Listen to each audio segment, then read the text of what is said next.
I've studied the last 500 years of history in cycles, and these things repeat over and over again. Large wealth gaps with large values gaps at the same time as there's a lot of debt and there's an economic downturn produces conflict and vulnerability, and that will be with us unless the economy is good for most people. Most people could be productive and effective and benefit. I was asked to talk about bubbles. Is the market in a bubble, stock market in a bubble, what's in a bubble? And I just wanted to give you some thoughts about that. And I've got about 10 minutes to do it. And so I want to be quick. Bunch of years ago, I started to think about, well, what is a bubble? What do I mean when I have a bubble? Because I watched a lot of bubbles over my something like 50 years of investing. And I basically thought there were 6 things that made a bubble in my mind, and I'm going to rattle them off, then I'll apply them so that you know what I think. First, how high are prices relative to the traditional measures of prices is a consideration. For example, are PEs high or yields low and that kind of thing. That's a consideration, but it's not what I mean by a bubble. Let's say, for example, you can have prices high, which means returns low, and you can have that go on for a very long time. That doesn't mean a bubble pops. So I'm really looking at whether you get a pop, but still it's an ingredient. So for example, let's say if we were to take the bond yields, the bond yields are at extremely low levels. And so think about bonds as having a multiple. The multiples of bonds are, like 75 times earnings or something, depending on what bond market you're operating in. And so when stocks compete with bonds, they're competing with low returns. And so it's not unreasonable to think that the stock market could have a multiple of 50 times. If bonds have a 75 time multiple, why can't bonds? And that means a low return. So that's one of the considerations, but it's not all. The second is prices are discounting unsustainable conditions. So unsustainable starts to be part of this picture of a bubble. Unsustainable means that by the nature of the buying, whoever is doing the buying and however that supply demand, that means that won't be sustained, and that produces a correction or prices going down. And then there's this speculative element, number 3. So one of those measures of the speculative elements is new buyers in the market. They're attracted in the market. It's the sort of thing where, you go to a cocktail party and people who are never involved in the thing are investing in it. And that could be tech stocks and it could be real estate and whatever, but, they're drawn in, and that there's big bullish sentiment. So everybody wants, not having these things makes you feel dumb, that kind of thing. And then also, number 5 on my list is big purchases, forward purchases. Like if somebody's buying apartments that they don't own because they think that the apartments are going to go up. Or back in the days where I traded a lot of commodities, I would watch that those who used commodities would, rather than buy from hand to mouth, they would get a lot of forward coverage. In other words, buy inventory to protect themselves against the prices going up. And so when they go from, as we have recently seen in commodities, when they go from not having forward coverage because prices went down and they kept falling and they say, I don't want to own it, to and then it going up and they say, I want to be protected against it going up, that movement causes a lot of buying and so on.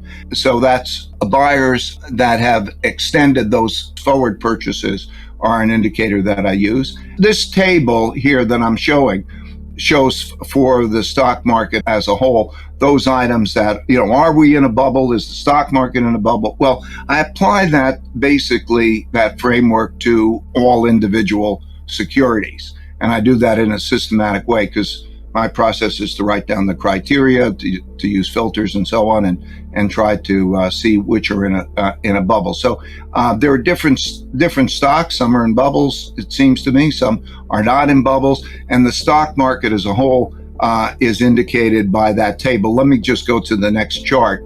So this chart goes back to 1910, and it shows on an indicator the degree to which we're in a bubble. You could see that it's bubbly, and it's not as high as the total bubble, but not as high as it was in 2000, not as high as it was in 1929, but higher than it was in 2007. Let's take a look at the stocks that are in a bubble. A lot of stocks are not in a bubble according to those criteria. So this goes back to 1995, that chart, and it gives you an idea. So this is the first chart is the share of the top 1,000 charts that are in a bubble, and so it's been about 5%, or the share of the S&P 500 about 2% by comparison to those in 2000. Again, not as high as the 2000 bubble or the 29 bubble, which were comparable, but higher than 2007. So let's go to the next chart. And this shows the bubble stocks. I put together an index of those that are bubble stocks, and this shows how they've performed in relationship to the S&P 500. And so you could start to see as we're breaking down the bubble, and I believe that that's likely to continue. But being in a bubble, one of the things is you know bubbles can expand and contract, and the timing is a big issue. Okay, so why are we in a bubble? This chart goes back to 1900, and the top chart shows debt to GDP. The bottom chart in the blue line shows interest rates, and the red line shows the printing of money, the amount of money that's going in. And so what you can see is when you have a lot of debt, like we have a lot of debt now, and there's a lot of increasing debt, and there's the hitting of zero interest rates in both cases.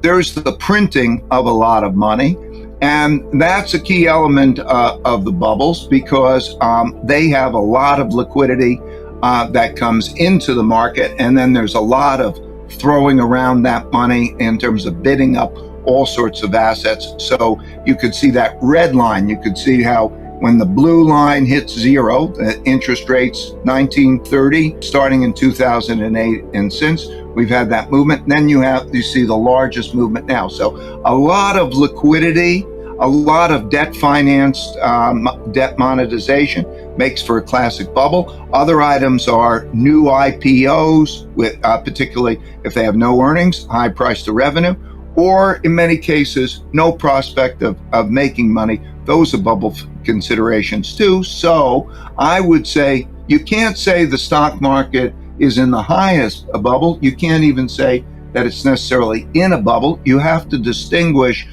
which stocks are in a bubble or have been in a bubble from those that are not in a bubble. There are a lot of stocks that aren't, and that bubble is a little bit like the bond market's bubble. Of all of them, there's the debt growth that finances the bubbles that happen before it that create the busts. You know, there's basically 6 stages to it. There's the normal debt growth that finances growth that pays for itself. Then you get into the bubble stage when everybody's extrapolating what happened in the past. So asset prices are going up and everybody's borrowing a lot of money to extrapolate what's happened. And that bubble stage, central banks don't pay much attention to because it doesn't affect inflation and growth. And so I think at that stage is when the central bank should be looking at, are those debts going to be able to be paid back from the financial? That would be the biggest. Debt has increased, but debt relative to the debt service payments relative to incomes have not risen like they've had in 2007 and 8. And you look at the maturity of the debt. When we run the pro forma financial calculations, it's nothing like 2007, what looked like to 2008. There's a squeeze that'll be emerging, but generally speaking, We're in, I would say, the seventh inning of this cycle. I think that we're at the stage in the cycle where interest rates are being raised. Right. We're in the later stage, probably maybe we have 2 more years, I would say, into the cycle, something like that. And then the issues of this debt crisis are very different than the last debt crisis. Right. Each one's a little bit unique. This one looks very much more like the 1935 to 40 period. 1929 to 32 and 2008 to 2009, we have a debt crisis and interest rates hit zero. Both of those cases, interest rates hit zero, only 2 times this century. There's only one thing to do next, and that is to print money and buy financial assets.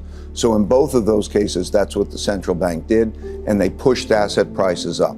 As a result, we had an expansion, we had the markets rising, and we particularly had an increase in the wealth gap. Because if you owned financial assets, you got richer, and if you didn't, you didn't. And so what today we have is a wealth gap that's the largest since that period. The top 0.1% of the population's net worth is equal to the bottom 90% combined. You have to go back to 1935 to 40. As a result, we have populism. Okay, populism is the disenchanted, capitalism not working for the majority of people. So we have that particular gap. So we have a political gap, a social gap in terms of the economics, and we're coming into the phase where we're beginning the tightening cycle. 1937, we begin a tightening cycle. We begin a tightening cycle at this point. No tightening cycle ever works out perfectly. That's why we have recessions. You can't get it perfectly. So as we're going into this particular cycle, we have to start to think, well, what will the next downturn be like? We're 9 years into this. As you have a downturn, I believe that there's a political and social implications to that related to populism and less effective monetary policy. There's less effective monetary policy because so far there are 2 types of monetary policy used. Lowering interest rates. We can't lower interest rates. And the second is quantitative easing, and it's maximized its effect.